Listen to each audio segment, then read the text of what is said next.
ang umano'y web of corruption sa flood control scandal. Sabit dito ang dating matataas na opisyal ng DPWH at ang ilang senador may porsyento raw sa mga proyekto. Ang detalye sa agenda report ni Joash Malimban.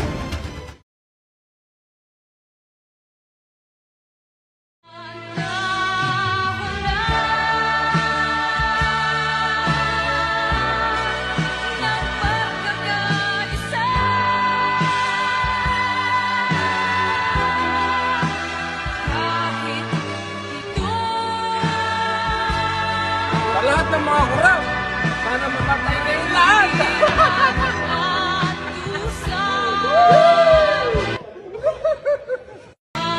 Pasabog sa Senado, idiniin na ng dating opisyal ng DPWH na si Henry Alcantara, sina Senators Jinggoy Estrada at Joel Villanueva, dating Senador Bong Revilla at ako, Bicol Party List Representative Saldico, sa flood control scandal. Anong klaseng buhaya na naman yan? Buhaya ng DPWH contractor, tulungan mo ako manghuli, tiba-tiba tayo dito, maraming pera to.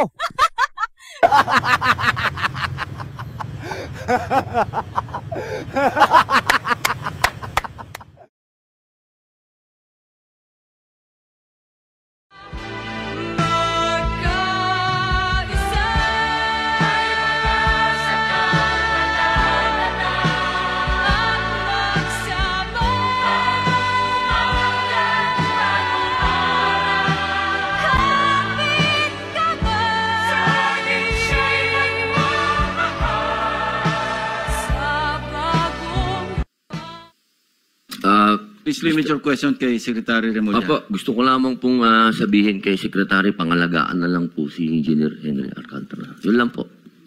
Opo, salamat po. Kung halata, dinidepensahan mo yung mga diskaya. Pati ba naman pagsusoli nila ng pera, kinukontra mo ang DOJ. Tapos hindi pa nag-uumpisa yung hearing, nang aaway ka na. Hindi mo kaya si Lacson Boy. Sarap mo sa bunutan. Senador Denggoy, kulong ka na naman. Ano bang safe? Ano, buko ka na naman, sabit na naman, Denggoy. Senador Denggoy, sabit na naman, Kosa, shoutout sa'yo, Kosa. Shoutout sa'yo, Kosa. Kulong na naman, Kosa. Lingan at walang basehang mga akusasyon sa akin ni Bryce Hernandez. Hindi ako papayag na makaladkad ang aking pangalan sa mga pahayag na katang-isip at ahasang kasinungalingan at walang basehang mga akusasyon sa akin.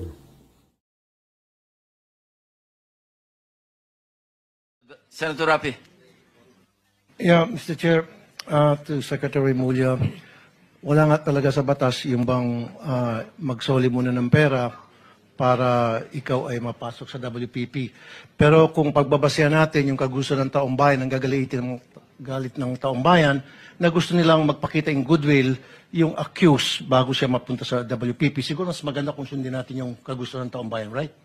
Opo. Thank you, Mr. Chair. Mr. Chair, Yes, also, I would like to manifest that hindi ko alam kung nakikinig ho tayong lahat, yung sigaw ng taong bayan na libo-libo sa People Power Monument sa Luneta, hindi lang po pagnanakaw, they were also shouting, ibalik yung pera nila.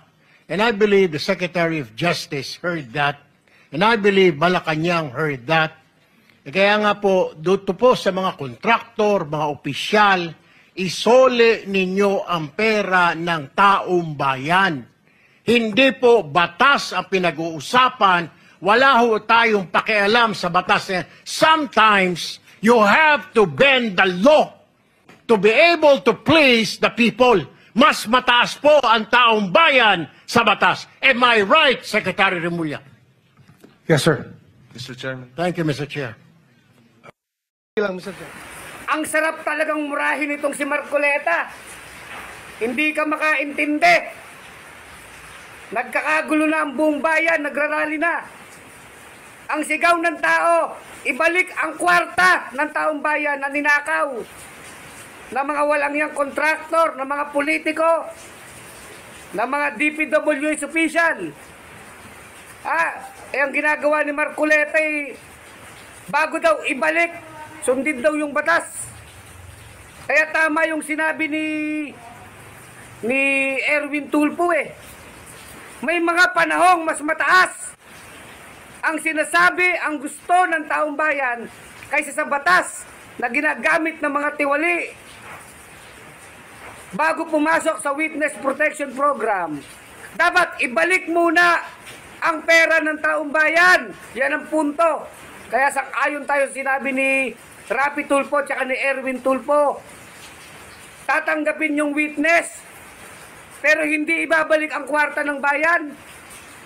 Bilang pagpapakita na talagang nagsisisi sila, ibalik muna nila ang mga ninakaw nila at sabihin nila ang mga walangyang mga politiko na mga mastermind ng mga nakawan na yan. Naman masakit dito mga kababayan.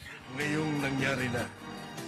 Yung iba nating mga kababayan na tuwing umuulan ay kinakabahan sa kanilang mga tinitirikang bahay. Samantalang yung mga mayayaman, nagpayaman at nagdakaw sa gobyerno. Ang sarap ng tulog ninyo. Naaatim nyo yan. Isang sasakyan, may payong 47 million. Sira ulo talaga yung mga yan. At ngayon ka lang makakakita ng isang tao na ang nakaw sa kaba ng bayan ay pinaggangalanda ka nila na kayabangan. Kaya ngayong panahong ito, sa lahat ng kurap sa gobyerno, huwag na kayong magpapogi-pogi pa. Pinuno nyo na sa loob. Kakalusin na kayo ng kapwa namin, Pilipino. Bigyan mo ng isang uppercut at tadyak. Nag-isip at naghintay. Dapat sa mga tangi, ginaganan eh. Mga kasama ng mga nagnanakaw, mga nagtatago ng magnanakaw, isa lang ang gusto namin sabihin sa inyong lahat. Patawad kay Father, pero...